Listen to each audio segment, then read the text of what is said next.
Kami dari kelompok 4 mata kuliah keterampilan berbahasa Indonesia. Saya Carolus Mite. Saya Dia Kade Kristiana Balu. Saya Renwan Merliani Bali. Nah, pada kesempatan kali ini kami akan mereview kembali film yang sudah kami tonton bersama, yang berjudul Miracle in Cell Number 7. Selamat menyaksikan.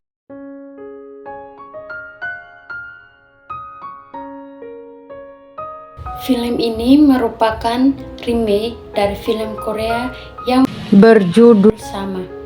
Kisah ini dimulai dari seorang pria bernama Dodo Rosa. Dirinya mempunyai seorang anak yang cantik dan lucu bernama Kartika. Dodo berprofesi sebagai penjual balon keliling. Setiap harinya dia berjualan untuk memenuhi kebutuhan sehari-hari. Kondisi Dodo berbeda dengan pria pada umumnya, dikarenakan Dodo memiliki kondisi keterbelakangan mental. Tapi, walaupun kondisinya berbeda, Kartika sangat menyayangi ayahnya.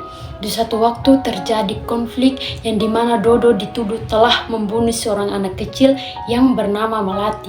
Dari tuduhan itulah yang membuat Dodo harus dipenjara dan dia mendapatkan hukuman mati. Film ini dimulai ketika ada seorang wanita yang berprofesi sebagai pengacara yang bernama Kartika. Di saat itu dia sedang meminta izin ke ayah angkatnya yang bernama Hendro untuk mengungkap suatu kasus pembunuhan yang dilakukan oleh seorang pria. Beberapa tahun yang lalu, selain itu, Kartika juga meminta bantuan ke ayah angkatnya untuk bersaksi di persidangan terkait kasus tersebut, dikarenakan ayah angkatnya yang berprofesi sebagai kepala lapas di penjara. Dia mengetahui fakta yang sebenarnya dari kasus itu. Memang sebelumnya kasus tersebut diduga terjadi kesalahan dalam proses peradilan sehingga membuat si terdakwa mendapati hukuman yang sangat berat. Oleh karena itulah ketika Kartika sudah mempelajari kasus itu dan dia juga sudah mendapatkan bukti-bukti yang valid, kemudian dia mengajukan persidangan ulang untuk membuktikan kalau si terdakwa tidak bersalah dalam kasus tersebut. Setelah dia mendapatkan izin dari ayah angkatnya, lalu dia pergi dari sana untuk menemui beberapa orang untuk diajak ke persidangan. Beberapa saat kemudian, ketika Kartika menemui seorang peramal yang bernama Zaki, awalnya Zaki tidak mengenali Kartika. Dia justru menganggapnya sebagai pasien yang ingin diramal. Tapi ketika Kartika menunjukkan sebuah foto, dari sinilah akhirnya Zaki mengenali Kartika. Kemudian Kartika mengajak Zaki untuk menemui teman-teman yang ada di foto tersebut. Mendengar hal tersebut, Zaki pun bersedia untuk menemui teman-temannya dan setelah itu mereka pergi dari sana. Di sisi lain terlihat ada seorang pria tua sedang mengajar anak-anak mengaji. Pria itu bernama Japra. Akan tetapi di saat itu bukan hanya anak-anak saja yang belajar mengaji, tapi ada dua orang pria dewasa yang bernama Yunus dan Atmo ikut belajar mengaji di sana. Tak berapa lama Zaki datang bersama Kartika. Nah, dari sinilah akhirnya mereka berkumpul kembali setelah sekian lama tidak bertemu. Lalu Kartika menceritakan tujuannya menemui mereka karena dia ingin mereka hadir di persidangan ketika dia akan menggelar sidang ulang dari kasus pembunuhan yang dilakukan oleh seseorang. Mendengar hal itu, semuanya bersedia menerima ajakan Kartika untuk hadir di persidangan. Beberapa hari kemudian, tibalah saatnya sidang ulang dari kasus pembunuhan itu digelar. Di persidangan ini Kartika membuktikan kalau terdakwa yang bernama Dodo Rosa tidak bersalah dalam kasus tersebut. Di awal persidangan, hakim memberikan kesempatan kepada pengacara pihak tergugat untuk menjelaskan kronologi terjadinya pembunuhan yang korbannya seorang anak kecil yang bernama Melati Wibisono. Diketahui pada tanggal 22 Maret 2002, seorang pria yang bernama Dodo Rosa memasuki rumah seorang pejabat secara diam-diam. Lalu dia melakukan tindak kejahatan dengan membunuh serta melakukan pelecehan ke seorang anak kecil. Diduga Dodo Rosa menggunakan tongkat kayu untuk memukul kepala korban hingga menyebabkan korban meninggal dunia. Kemudian pengacara itu menegaskan kalau kasus ini tidak perlu dilakukan sidang ulang karena sebelumnya kasus ini sudah diproses melalui persidangan yang sah dan juga sudah jelas terdakwa dan Dodo Rosa terbukti bersalah. dan dia sudah diberikan hukuman yang setimpal setelah pihak tergugat menjelaskan. Kemudian hakim memberikan kesempatan kepada Kartika selaku pihak penggugat untuk menjelaskan argumentasinya dan menunjukkan bukti-bukti yang kuat yang akan dia gunakan untuk membuktikan kalau terdakwa Dodo Rosa tidak bersalah. Nah, di momen ini Kartika akan membuktikan kalau sosok Dodo Rosa bukanlah seorang pembunuh seperti yang dituduhkan oleh pihak tergugat. Dia juga menyampaikan kalau semua bukti-bukti sebelumnya yang menunjukkan kalau Dodo Rosa bersalah itu semua tidak valid, karena selama bertahun-tahun ketika mulai menganalisa dan mempelajari kasus tersebut, dan dia berhasil mengumpulkan bukti-bukti yang valid yang akan dia sampaikan secara detail kepada hakim. Oleh karena itulah Kartika menegaskan kalau di persidangan sebelumnya telah terjadi kesalahan terhadap keputusan keadilan yang ditunjukkan kepada Dodo Rosa, sehingga dia mendapatkan hukuman yang sangat berat. Mendengar hal itu, tentunya hakim langsung menanyakannya atas dasar apa Kartika bisa menyampaikan kalau keputusan sidang sebelumnya sudah terjadi kesalahan. Dengan kondisi yang tenang, Kartika menjawab pertanyaan dari hakim yang dimana dia memberitahu kalau dirinya lah seorang saksi hidup yang sangat mengenal sosok Dodo Rosa. Dan Kartika juga menyampaikan kalau di persidangan sebelumnya dia tidak dilibatkan dikarenakan di waktu itu dia masih kecil dan belum mengerti dengan apa yang terjadi saat itu.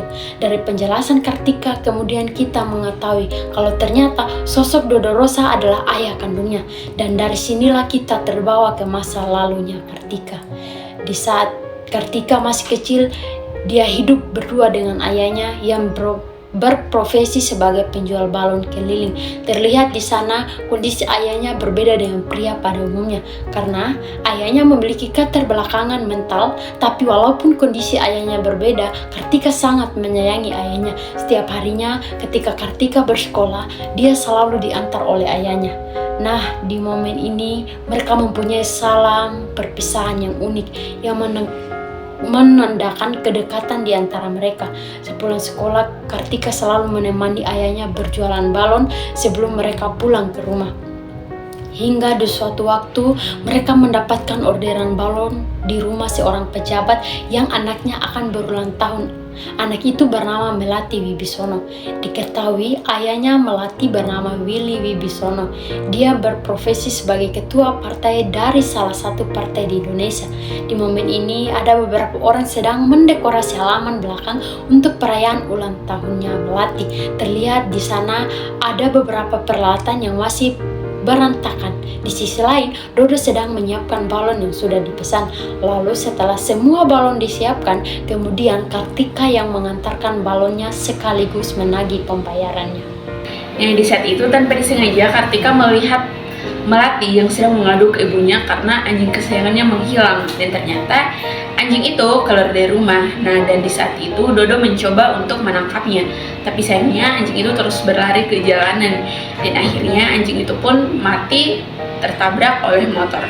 Nah, Dodo yang panik, kemudian dia pun langsung membawa anjing yang mati tersebut untuk menyerahkannya ke pemiliknya. Namun sialnya, karena keterbatasan yang Dodo miliki, hingga dia tidak dapat menjelaskan kalau anjing itu mati tertabrak oleh motor. Karena itu dia justru dituduh yang telah melukai anjing itu, sehingga membuat ibunya Melati memarahinya. Nah, tak berapa lama kemudian Willy pun pulang ke rumah, dan dia terlihat panik ketika adanya keributan di rumahnya. Lalu dengan segera mengambil istrinya, dan ketika itu dia tahu kalau anjing anaknya mati. Willy pun langsung mengajak keluarganya ke dokter hewan, berharap anjing kesayangan anaknya ini masih bisa diselamatkan. Nah, di samping itu ibunya Melati yang normal dengan Dodo, lalu dia langsung mengusirnya. Kartika yang melihat ayahnya panik, dia pun mencoba untuk menenangkannya, dan setelah itu mereka pulang ke rumah. Nah, dari sinilah kejadian itu ternyata awal mula dari konflik itu. Dimana setelah beberapa hari kemudian, Dodo yang sehabis keliling menjual balon lalu dia beristirahat sambil makan siang di tempat rumahnya Melati di bagian depan. Nah, tak berapa lama kemudian dia melihat Melati pulang dari sekolah. Di saat itu Dodo teringat kejadian yang membuat anjing kesayangannya Melati mati. Nah, kemudian Dodo berinisiatif untuk menghiburnya dengan memberikan balon, berharap untuk Melati tidak bersedih lagi. Namun sayangnya cara yang dilakukan Dodo ini salah. yang dimana Dodo memasuki rumah tanpa izin dan dia langsung menemui Melati sambil memberikannya balon. Nah, kehadirannya Dodo ternyata membuat Melati menjadi ketakutan sehingga dia langsung berlari masuk ke dalam rumah. Dodo yang hanya berniat untuk menghibur Melati dengan polosnya, dia pun mengejarnya sambil terus berusaha untuk memberikan balon. Nah, yang sudah dibuatnya, namun beberapa saat kemudian entah apa yang terjadi, Melati tiba-tiba terbaring tak berdaya dan Dodo berusaha untuk menyelamatkannya. Sialnya di saat itu salah satu ART di sana seketika berteriak ketika melihat Dodo yang seperti sedang melecehkan Melati. Nah, hal ini tentu membuat Dodo menjadi panik dan lagi-lagi karena keterbatasannya Dodo untuk menjelaskan apa yang sudah terjadi dengan Melati, hal itu justru membuat kesalahpahaman lagi sehingga dia terlihat seperti seorang penjahat yang mengakibatkan Dodo hingga pingsan dari apa yang terjadi saat itu. Kemudian ART itu langsung menelpon majikannya dan dia langsung menghubungi pihak kepolisian. Setelah mendapati laporan tersebut, pihak kepolisian beserta tim medis langsung mendatangi lokasi kejadian dan mereka langsung mengamankan Dodo. Sedangkan tim medis mereka langsung memeriksa kondisinya Melati. Namun sayangnya setelah diperiksa, ternyata Melati dinyatakan meninggal dunia. Nah, setelah itu mereka membawa jenazahnya Melati untuk diotopsi. Nah, dari kejadian inilah akhirnya Dodo Rosa ditangkap atas tuduhan pembunuhan disertai dengan pelecehan anak di bawah umur. William mendapati laporan tersebut dari pihak kepolisian, dia langsung pergi ke rumah sakit untuk melihat jenazah anaknya. Dari kematian anaknya ini, William menjadi sangat marah, lalu dia langsung menyuruh anak buahnya untuk menyampaikan ke pihak kepolisian agar pembunuhan anaknya ini diberikan hukuman mati. Nah, memang dengan profesinya yang sebagai seorang pejabat, Willy dengan mudahnya meminta kepada pihak kepolisian agar si pembunuh anaknya diberikan hukuman yang berat. Di sisi lain, Kartika yang mulai gelisah ketika ayahnya tidak menjemputnya pulang dan ayahnya juga tidak ada di rumah. Lalu dia hanya bisa menunggu kepulangan ayahnya. Namun hingga malam pun ayahnya ini belum kunjung balik ke rumah. Tentu hal ini membuat Kartika menjadi semakin panik dan ketakutan. Nah, di keesokan harinya, ketika menanyakan ke tetangganya yang bernama Ibu ini apakah ayahnya ada menelpon atau memberitahu di mana dia saat itu, ia hanya mendengar hal itu dari Ibu Eni kalau ayahnya menghubunginya. Nah, di saat itu tanpa disengaja ada televisi sedang menyiarkan berita kriminal yang menunjukkan adegan reka ulang kasus pembunuhan. Nah, melihat hal itu seketika Kartika seperti menyadari kalau ayahnya yang ada di televisi. Lalu untuk memastikannya, Kartika pergi bersama Ibu Eni ke tempat kejadian. Memang di saat itu pihak kepolisian sedang melakukan reka ulang kasus tersebut. Nah, dengan mengadakan reka ulang dari kasus kematian Melati.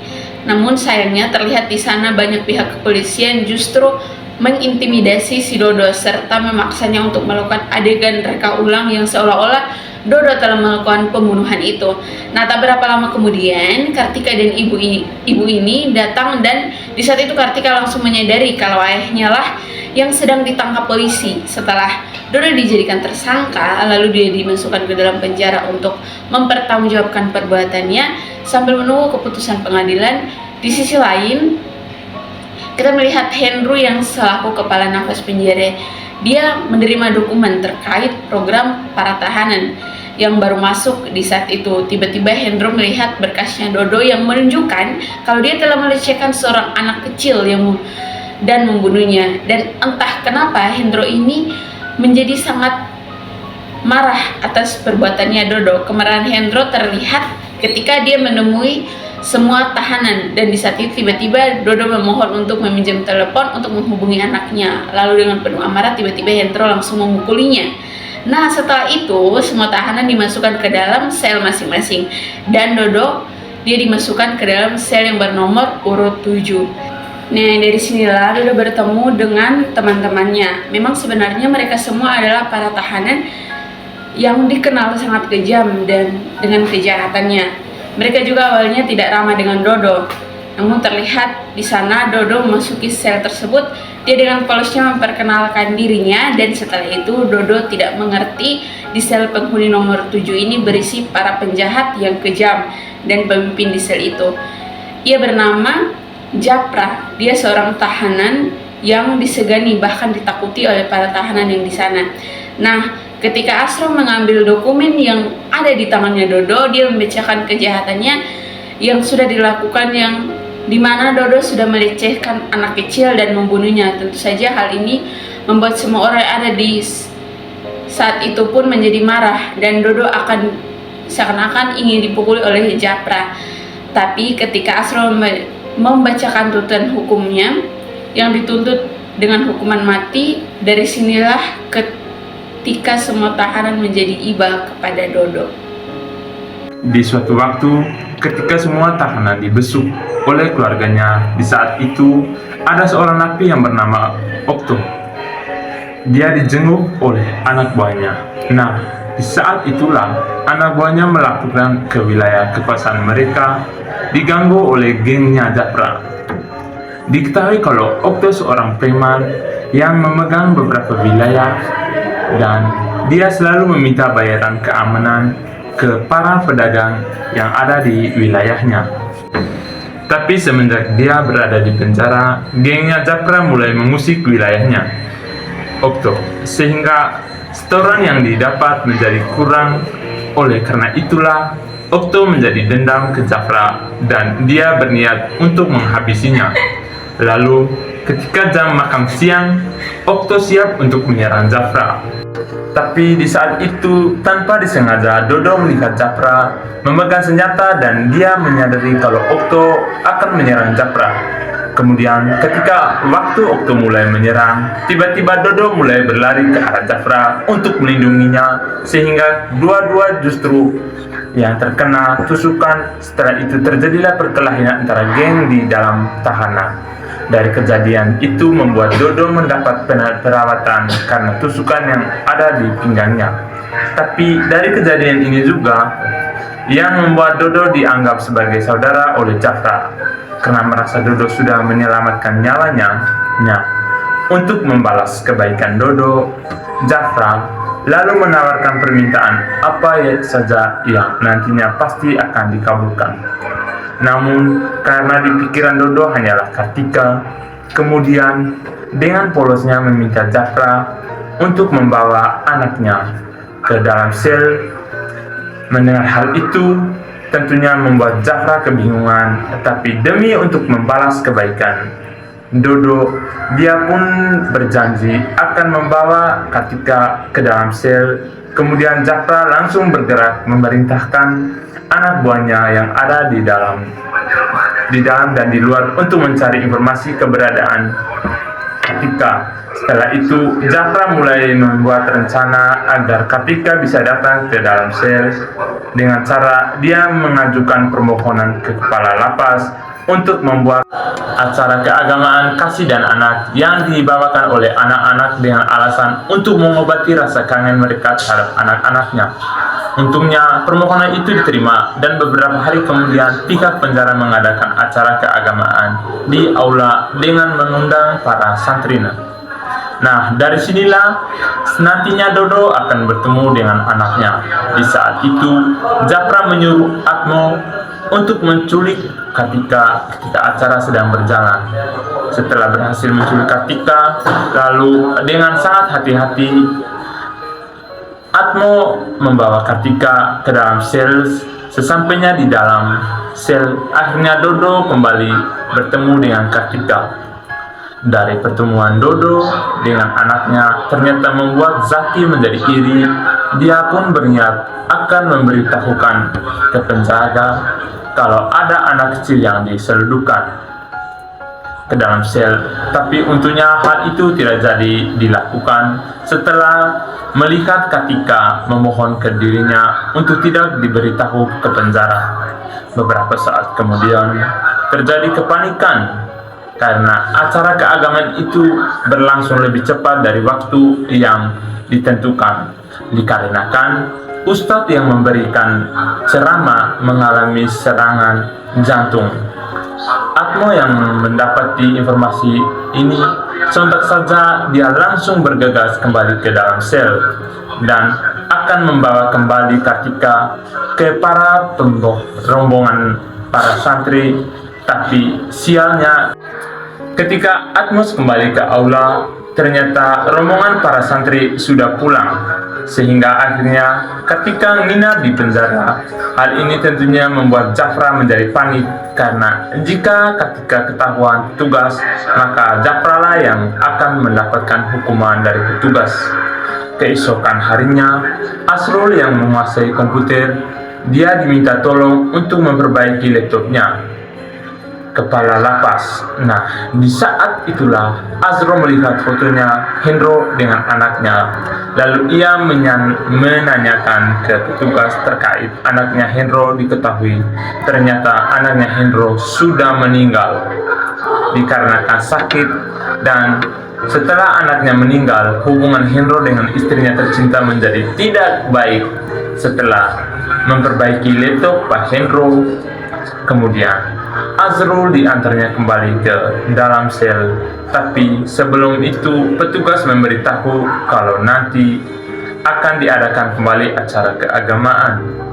Nah, di sini Azrul mengira kalau acara keagamaan itu akan mengundang para santri seperti sebelumnya.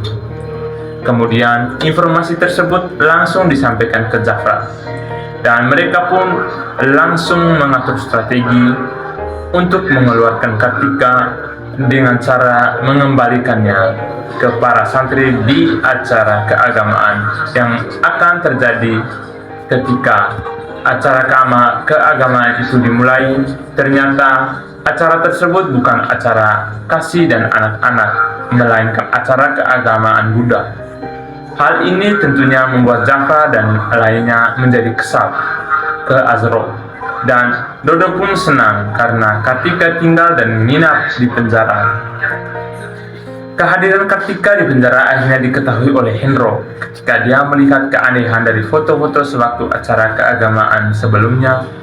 Kemudian hal ini tentu saja membuat Hendro menjadi marah. Dia langsung memindahkan Dodo ke ruangan isolasi. Kemudian dia menyuruh anak buahnya untuk mengambil Kartika dan membawanya ke ruangannya. Beberapa saat kemudian terjadi kekacauan yang dilakukan oleh Okto.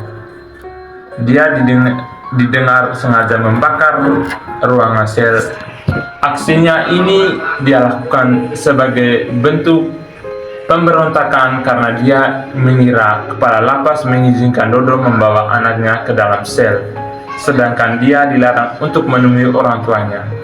Hal inilah yang membuat ngamuk sehingga dia membakar ruangan sel, sehingga membuat semua tahanan terpaksa dipindahkan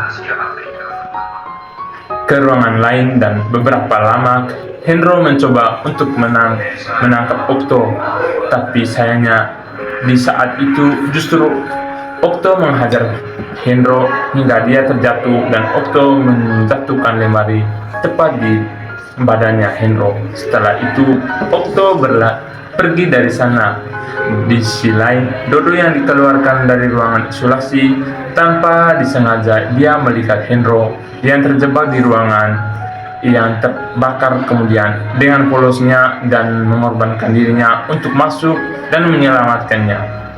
Hingga akhirnya mereka berhasil keluar dari sana walaupun keduanya pingsan akibat kekurangan oksigen. Dari kejadian inilah akhirnya Hendro merasa berhutang nyawa ke Dodo, dan dia juga tidak percaya kalau Dodo seorang pembunuh.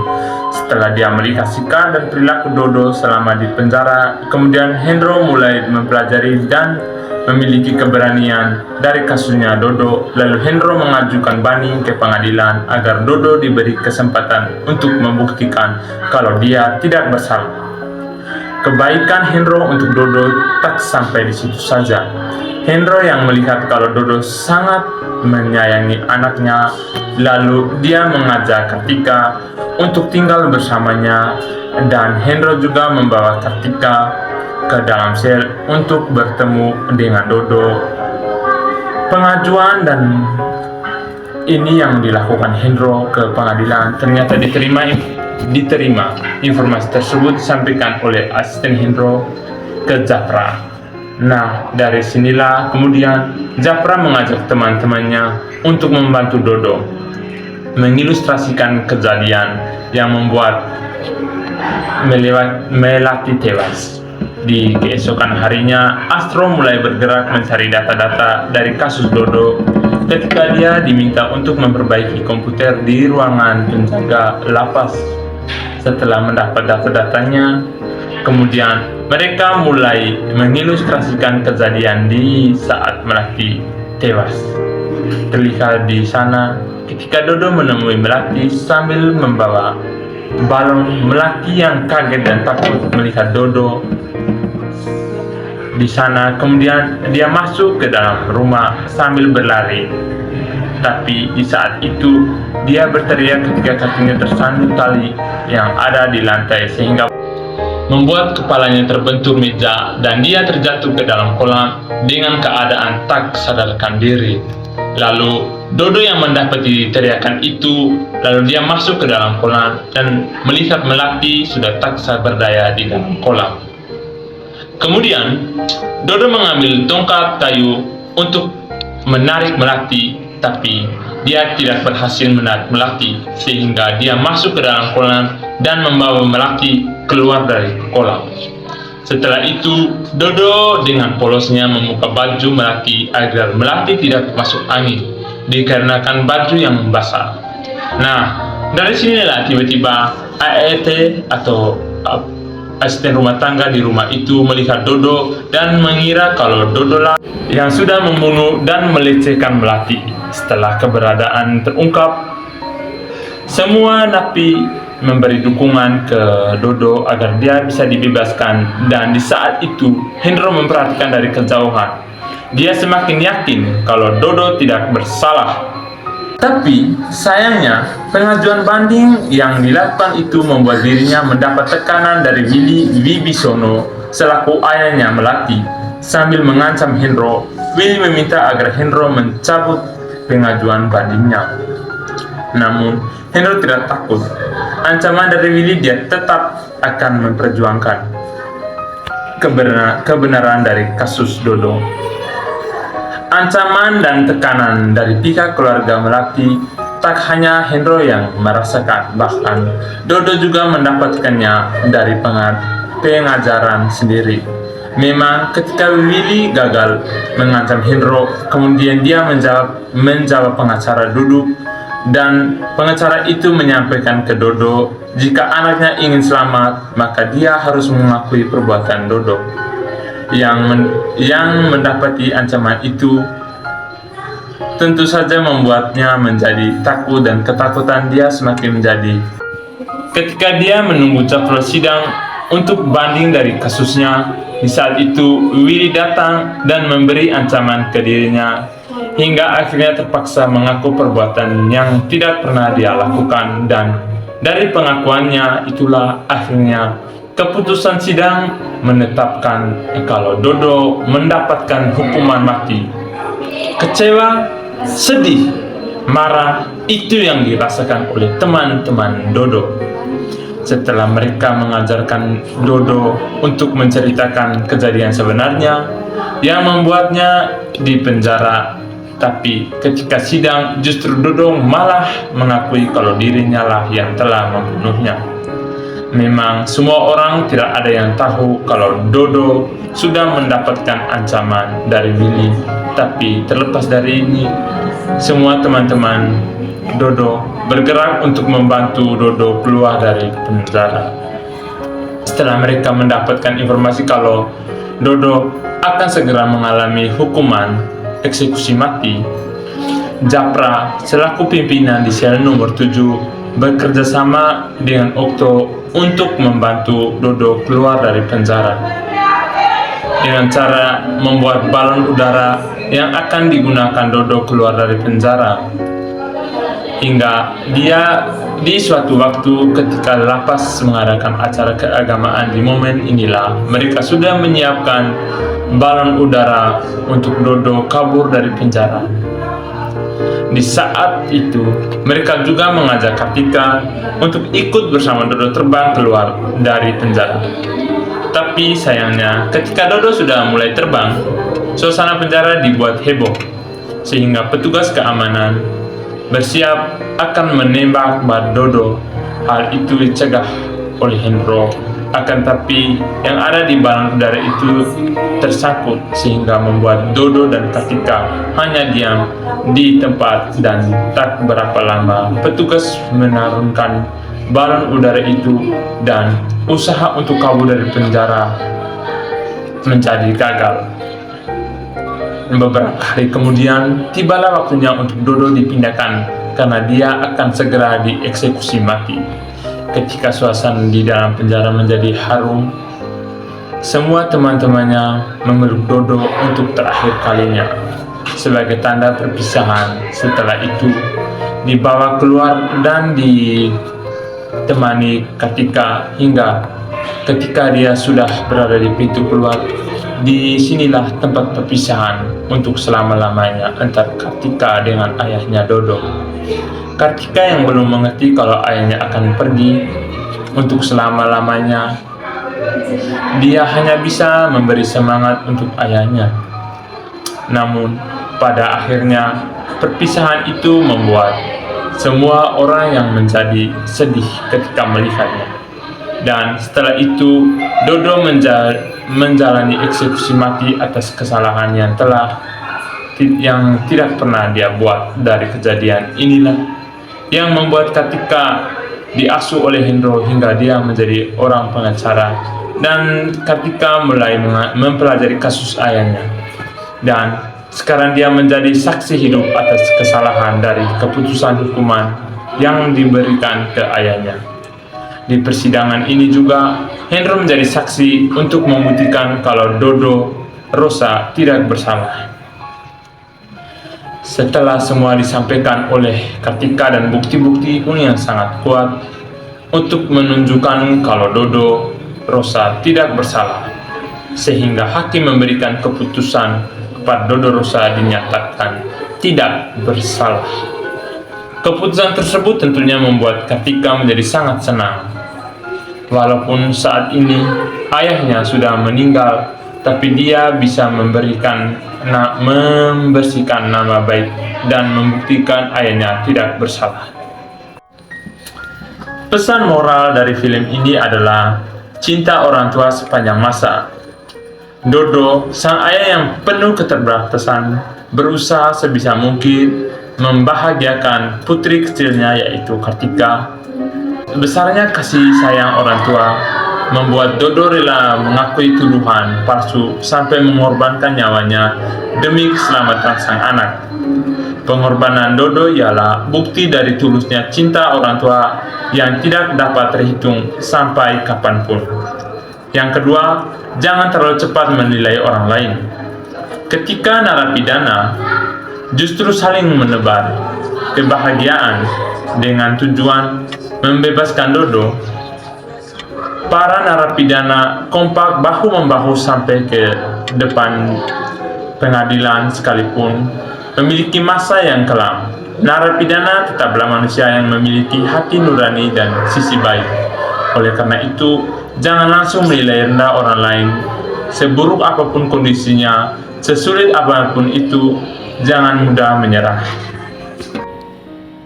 Nah, yang berikutnya, sadar akan kekurangan tidak membuat Dodo pasrah ketika terjebak dalam tuduhan palsu. Dibantu oleh para narapidana lainnya, Dodo mengisi hari-harinya dengan berlatih dan mempersiapkan diri sebelum persidangan. Meskipun berakhir kalah, semangat Dodo yang pantang menyerah di tengah keterbatasan menjadi pembelajaran terbaik untuk diterapkan dalam kehidupan kita sehari-hari. Pesan moral yang berikutnya, jangan takut untuk berbuat benar. Banyaknya tantangan tidak begitu saja membuat Hendro sang kepala lapas berhenti untuk membantu Dodo. Bahkan sampai setelah Dodo tiada, Hendro tetap memegang janji dan membantu Kartika di pengadilan.